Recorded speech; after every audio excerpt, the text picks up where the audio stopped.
ЮТР оштрафовали на 2,5 миллиона рублей после крушения принадлежавшего компании вертолета Ми-8. Об этом сообщает Госинспекция труда в Югре.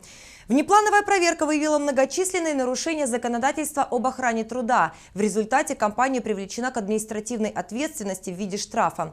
На данный момент найдены тела 3 человек, которые летели в вертолете: реаниматолога, командира вертолета и 2-го пилота. Неизвестной остается судьба штурмана и фельдшера. Как сообщала пресс-служба авиакомпании ранее, вертолет летел в сложных метеоусловиях при низкой облачности и грозовых очагах. По факту авиакатастрофы заведено уголовное дело.